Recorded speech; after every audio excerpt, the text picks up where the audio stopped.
Welcome to the Rosalind Carter Institute and Georgia Department of Aging webinar. It is titled Depression versus Dementia. It will be presented today by Cindy Holloway. She is from the Rosalind Carter Institute. Before we get started, let's cover a few conference details. If you have a question during the conference, we ask that you type in the question. All questions will be answered at the end of the conference. Also, if you are at your own computer station, a post-test survey will pop up at the end of the webinar. There will be 10 questions about the webinar and personal information questions such as name and email address that will enable me to send you your certificate. If you are not at your own computer, copy down the link that is posted on the last slide of this presentation. Use the link at your own computer to complete the post-test. Certificates will be sent within 1 week after the closing of the test. Please complete the test before June the 12th to receive your certificate. We are now ready to begin. Welcome, Cindy. Thank you, and good morning, everyone. I want to thank you for spending your valuable time with us on this subject. As you know, we're going to be looking at dementia versus depression. Today is going to cover some similarities between the two conditions as well as differences. We're also going to look at the Patient Healthcare Questionnaire 2 as well as the Patient Healthcare Questionnaire 9. Now, you may ask, why is it important to look at these two in comparison with one another? And I think one of the main reasons is that they present with similar symptoms at times. Another reason is that neither one of these conditions is a normal part of aging. Depression is treatable, and some dementia symptoms are treatable as well. There's been a growing body of evidence that there is a complicated relationship between dementia and depression, and that we should never assume that a loss of mental sharpness in the elderly is a sign of depression or dementia. It could be both. Clarifying a diagnosis is very important because of the growing number of suicides among U.S. seniors, and we'll discuss this a little bit more into the presentation. I want to just review one of the dementia symptoms / depression symptoms. It's called pseudo-dementia. And this is a syndrome that mimics dementia. It's a depression. The hallmarks of it is poor attention span and concentration. It is a treatable condition. And once a depression has been treated, then if there's any residual, then underlying dementia may be present. And I'm discovering that this puts an individual at higher risk for developing dementia later on within the population. When I was doing a literature search in preparation for this webinar, I came across some very interesting information. The University of California did a study over 20 years involving over 7,000 women. And they did a baseline geriatric depression scale that was completed at baseline, of course, and then throughout the 20 years that they were in the program. They assessed the cognitive outcomes using repeated measures of the MMSE and Trials B. At year 20, neuropsychological tests were done as well. The purpose of the study was to capture the cumulative burden and chronic depressive symptoms over that near 20-year follow-up, then to investigate its association with cognitive decline and risk for developing cognitive impairment and dementia in elderly women. And they followed them into their 9th and 10th decade of life in this study. They stated that it was important to do this to get a better understanding of the relationship of depressive symptoms and cognitive function and dementia over the long term, as it may provide important clinical implications for early intervention and prevention strategies. They found that the women followed into their 9th and 10th decade of life that had long-term cumulative depressive symptoms of burden over those nearly 20 years was strongly and independently associated with worse cognitive function, greater cognitive decline, and higher odds of developing dementia or MCI.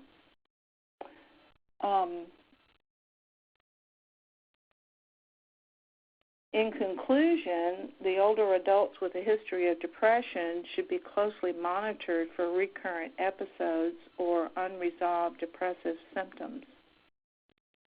Careful monitoring and early intervention and prevention and treatment of depressive symptoms may help delay the cognitive impairment and the development of dementia into older age. So it's quite an impressive study. Here's another term that I want to look at as well. I wasn't familiar with this. It's called late-onset depression. And that's a depressive syndrome occurring the first time after 45 to 65 years of age. And there has been some studies done on that as well. One of them, right here, is a selective literature review that was published in the Annuals of the Indian Academy of Neurology, and the authors reported 3 theories in this study. One was that depression is a risk factor for dementia, and there's, as I said, a growing body of evidence to suggest that depression may be a risk factor for the development of dementia. A past or lifetime history of depression is also known to increase the risk of developing both Alzheimer's disease and vascular dementia. And this was true even when depression occurred more than 10 years before the onset of the dementia. A history of depression nearly doubles the risk of developing dementia. The second thing they discovered was that depression may, and I say may, represent a pre-dementia syndrome. Patients with a recent history of depression has been associated with the increased incidence of dementia. And then patients with that late onset depression and cognitive impairment go on to develop dementia within a few years after the onset of depression. In other words, a depressive syndrome may be the early manifestation of an underlying disease. And then the third thing was that depression can also be a reaction or a psychological response to the diagnosis of cognitive impairment. The depression may serve to compromise cognitive reserve and allow symptoms of dementia to be manifested earlier than they would have been otherwise. So the conclusion on this was that the relationship between depression and dementia is far from clear, with the existing body of evidence pointing to a complex interaction, and that this area has enormous public health implications considering our growing elderly population, and that there's a need to understand the mechanisms involved in the association of these two disorders. Cindy, we have a few that cannot hear you. Okay, I'm gonna take it off of speaker and see if that's helpful. All righty. Let me know, okay? Okay. Okay, then the third study that we're going to look at, this one was reported in the British Journal of Psychiatry, and it was a meta-analysis of community-based cohort studies. In this one, they analyzed 23 previous studies, and there was over 50,000 older adults involved in a median of 5 years. And they concluded in this that depressive older adults, those over the age of 50, were more than twice as likely to develop vascular dementia and 65% more likely to develop Alzheimer's disease than similarly aged people who weren't depressed. So, as I said, there is a growing evidence that the two are related and in ways that we never understood in the past. So let's take a brief look at dementia. We know that it's not a specific disease, that it's a term to describe a wide range of symptoms associated with a decline in memory and other cognitive skills severe enough to reduce a person's ability to perform everyday activities. Now, I've got two columns here. The one on the left is non-reversible dementias, and Alzheimer's and vascular dementia is on the top of the list because there are more cases of those, followed by mixed, mild cognitive impairment, Lewy bodies, Parkinson's disease dementia, and Huntington's. And this is not a complete list right here, but it's the top of those that are non-reversible. In the reversible side, we have dementias that symptoms that derive from thyroid problems and vitamin deficiencies, as well as depression is in that list, adverse drug reactions, urinary tract infections, constipation, and electrolyte imbalance. I feel like this audience probably knows that any of these on the reversible side can give you the symptoms of dementia, but once they have been diagnosed and treated properly, then those symptoms usually go away. I think with the information that we just reviewed, we may have to look into the future and perhaps put depression on the non-reversible side as well. So let's move on here. So let's look at depression. The technical definition of depression, according to the ICD-10, is it's an episode or disorder. It's diagnosed as a syndrome in the presence of any two of the following, and that is a depressed mood, loss of interest and enjoyment, reduced energy, and that is over a period of at least 2 weeks in order to receive that diagnosis. Now, here's some symptoms of depression that is very common in the elderly. As you'll note, that sadness is at the top of the list, and while sadness is experienced by many, I've learned through reviewing that many depressed seniors don't claim to be sad at all. They may claim instead to have low motivation, lack of energy, or worsening headaches or arthritic pains.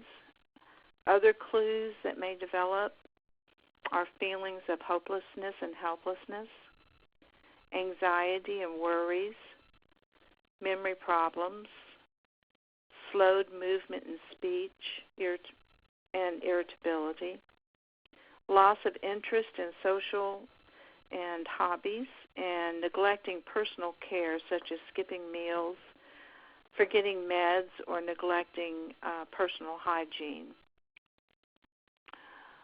bottom of this list, you can see the two suicidal thoughts and attempts to commit suicide, and those are considered a very depressive disorder. And we're going to look at that, some stats on that in just a little bit. Then we've got on here some of the causes of depression in the elderly. Top of the list is living alone or losing a loved one. Those grieving, depression is normal. When it becomes abnormal is when they don't progress through those stages of grieving.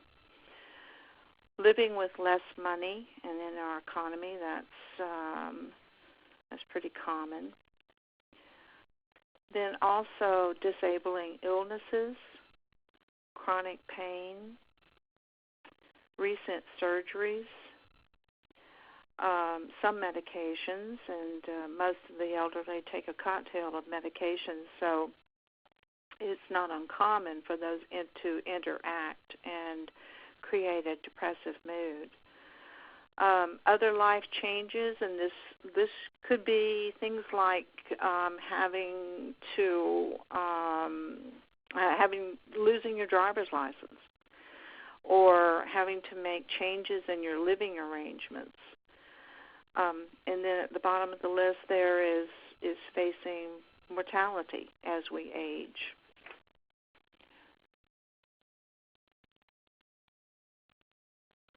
Now, as I promised, we're going to look at some statistics on suicide in the elderly. I was under the false impression that suicide rates were the highest among young adults and teens, but discovered that older Americans are disproportionately likely to commit suicide. Individuals ages 65 and older account for 19% of all suicide deaths in 1997. Now, those are some older facts there, but I wasn't able to find anything more current than 1997-98. The highest rate for suicide is among white men ages 85 and older. And there's 64.9 deaths per 100,000, and that's about 6 times the national U.S. rate of death of 10.6 per 100,000. So that was quite significant. Then another very surprising and disturbing information was the fact that older adults who commit suicide have visited a primary care physician very close to the time of their suicide. 20% visited on the same day. 40% visited within that past week, and then 70% within the past month. So this leads us to believe that on the level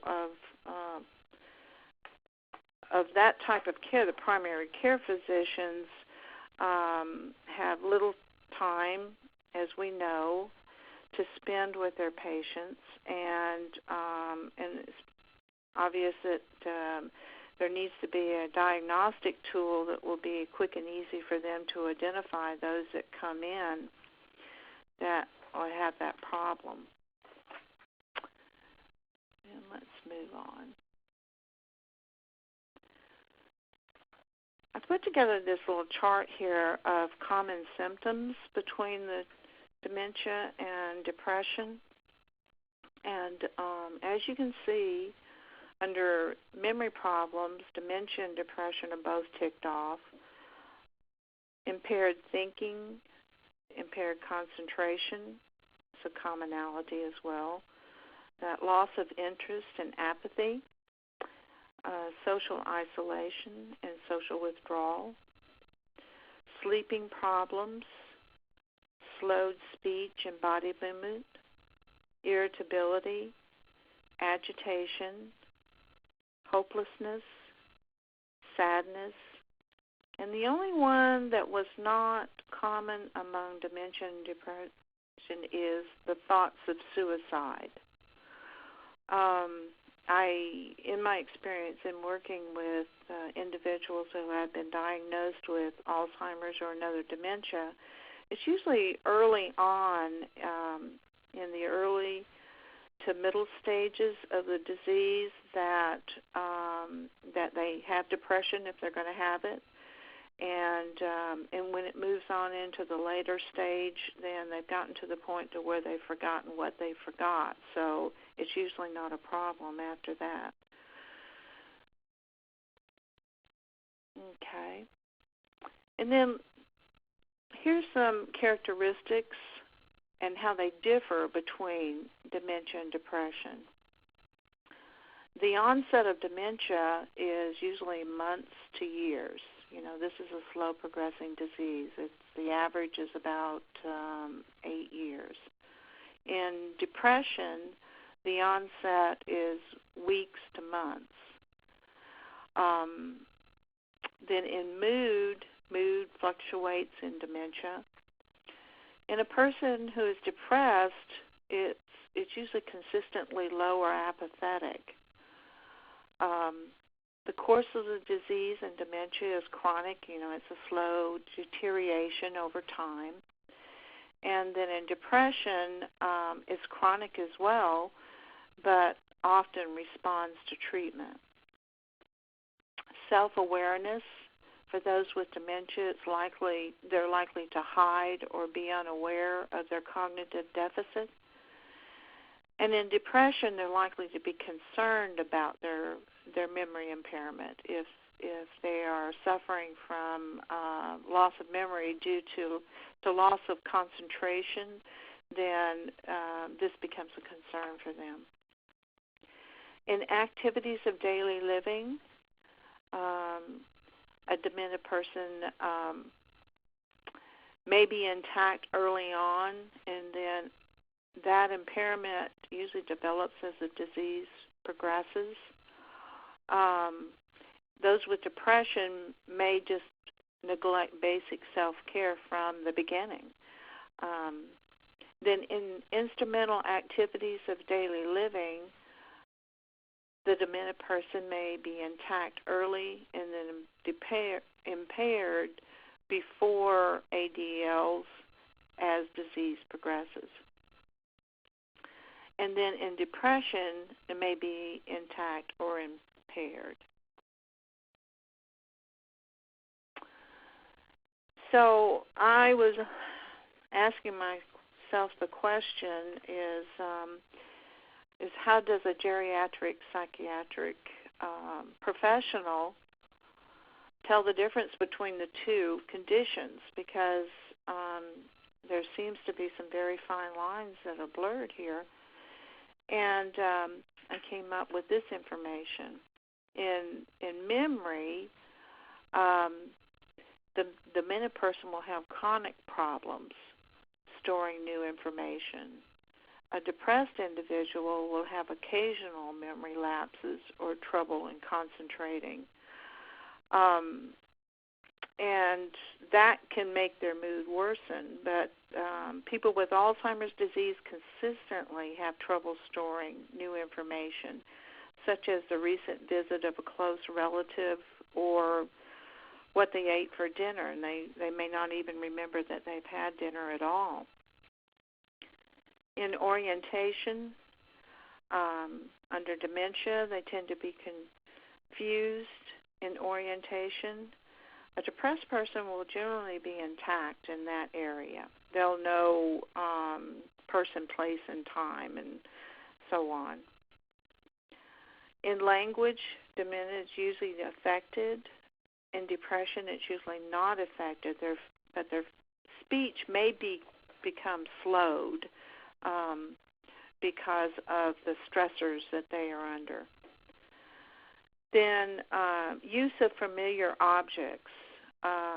In dementia, it's apraxia, meaning that they've forgotten how to do things that were just automatic to them, such as putting on a shirt.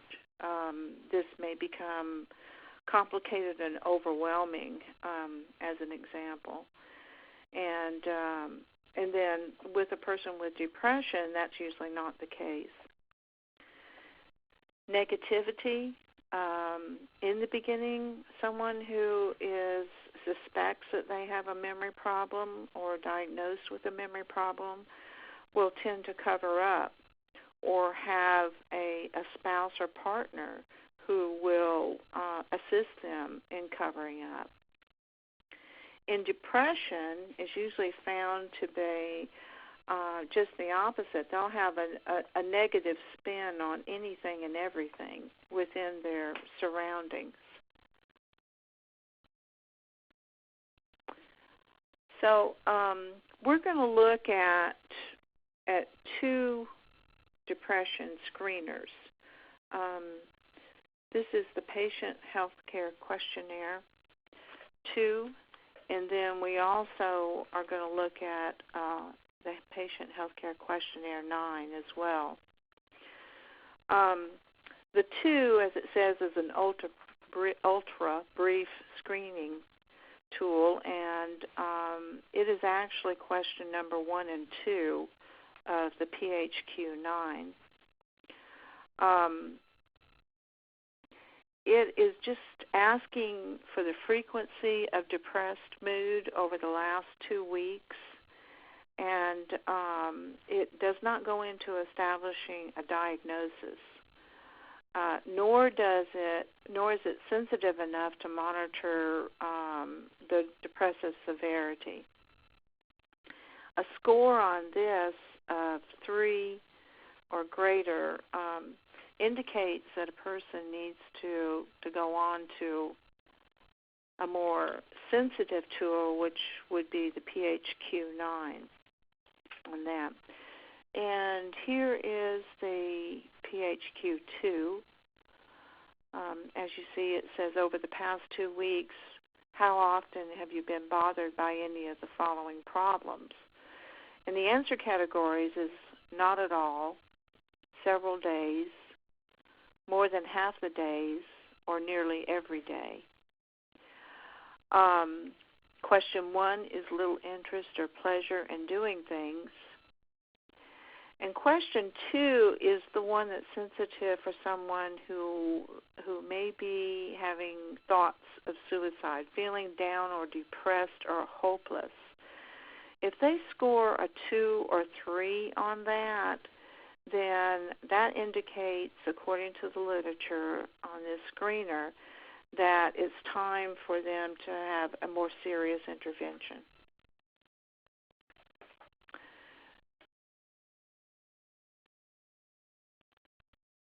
Now, here we're looking at the PHQ-9.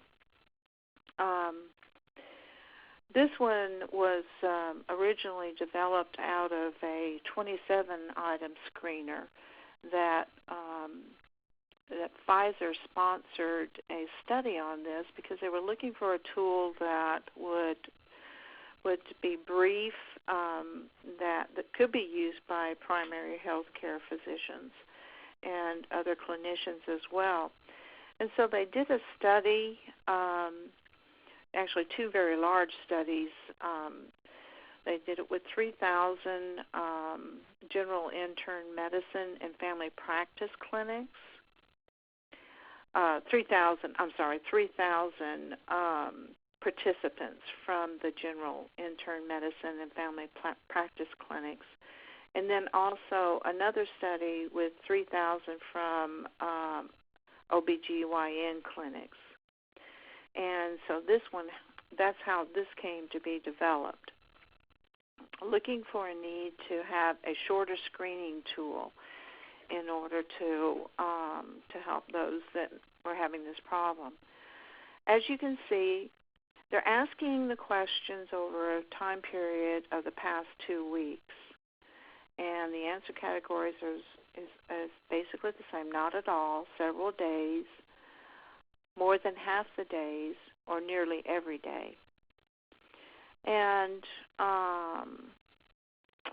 the questions are listed here as little interest or pleasure in doing things, feeling down, depressed, or hopeless, having trouble sleeping, staying asleep or sleeping too much, feeling tired or having little energy, poor appetite or overeating, feeling bad about yourself or that you're a failure or you've let yourself or your family down, trouble concentrating on things such as reading the newspaper or watching television, moving or speaking slowly that other people could have noticed, or the opposite of being so fidgety or restless that you've been moving around a lot more than usual.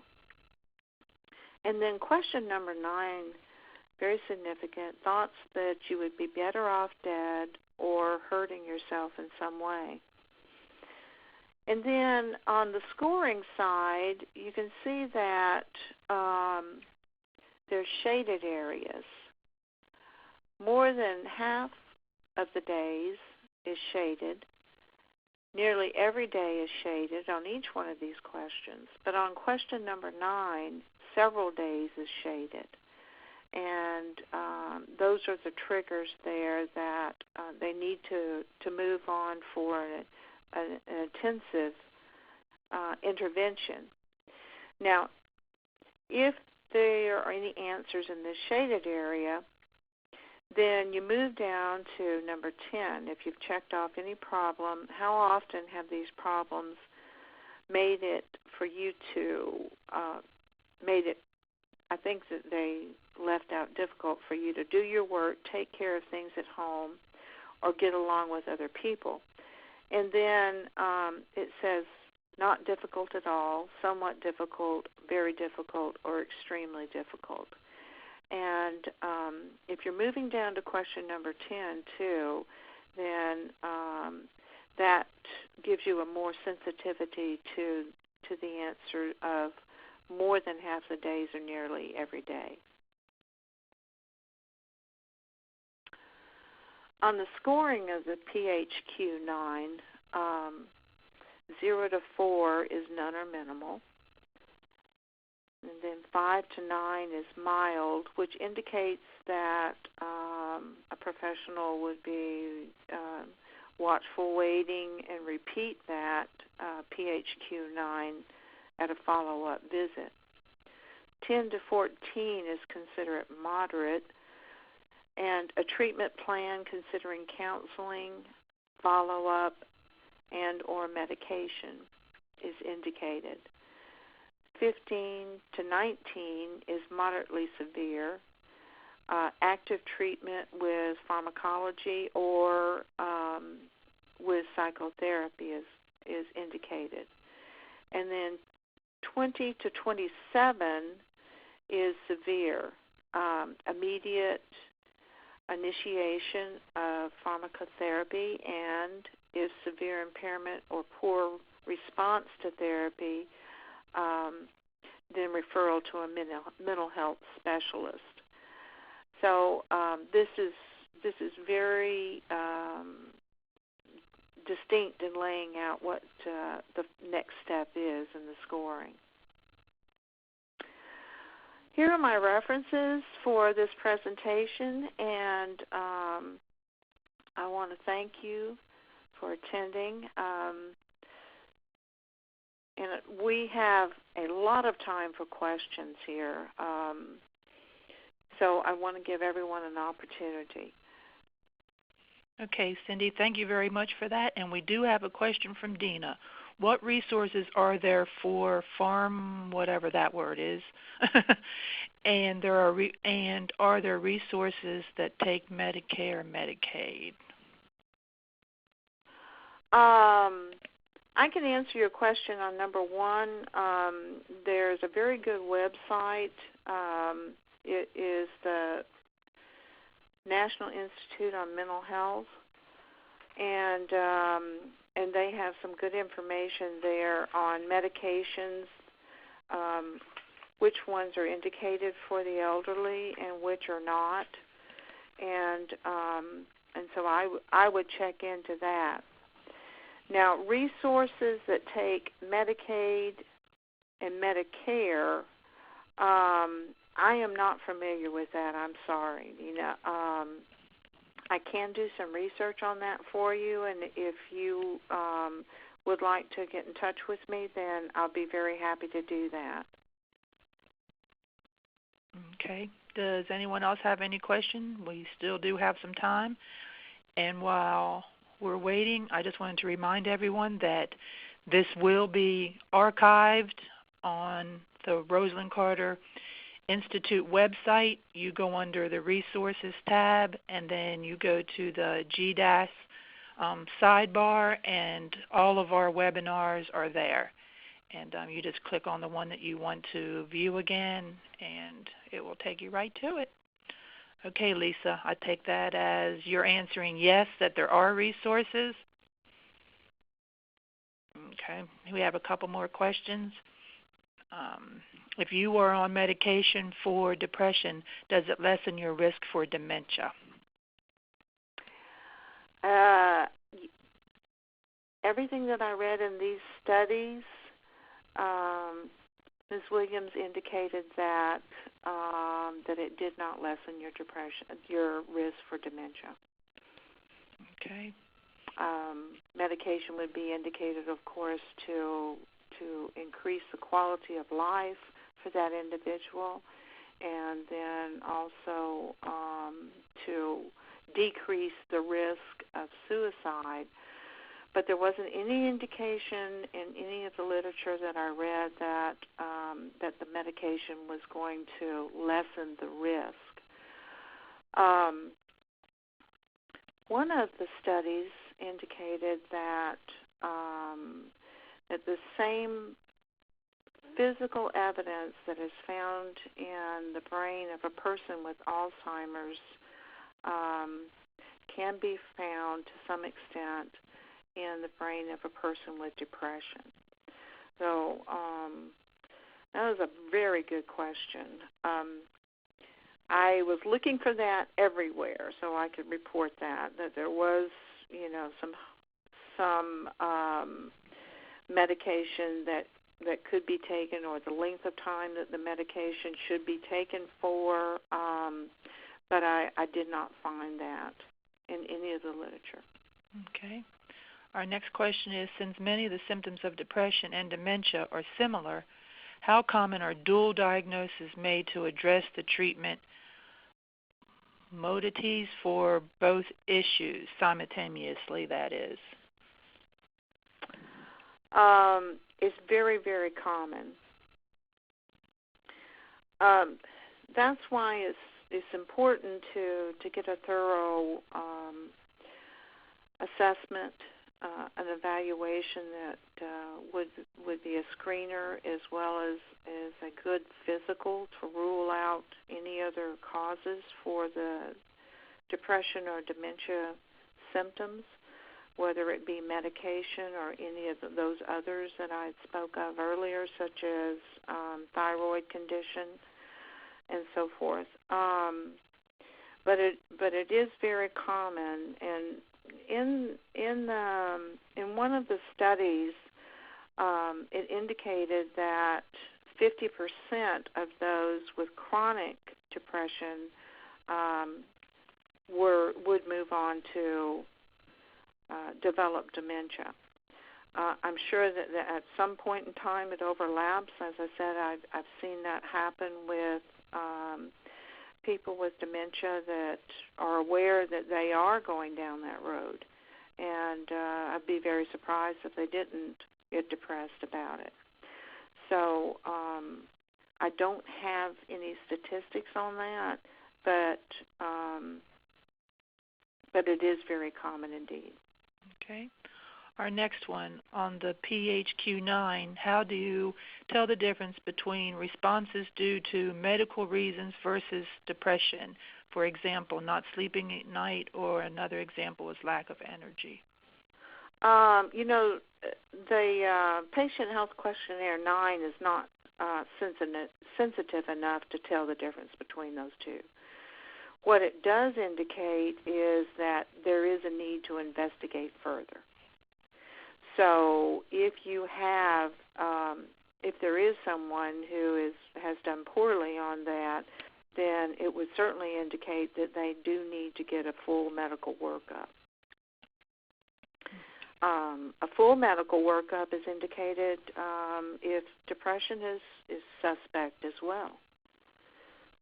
Does that answer your question, Lisa? Okay. All right. Well, that is the last question we have. If there, again, is anyone else.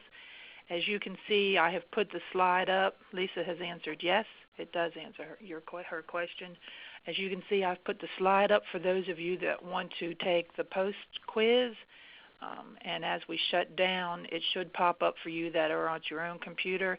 And if you're not, I hope you have had time to write down that website so that you can go and take it at your own leisure. Remember to take it before June the 12th. That I will score everyone that morning. So, okay, everybody. Doesn't seem that we have any more questions. We are going to close now. And Cindy, I want to thank you very much for your time today.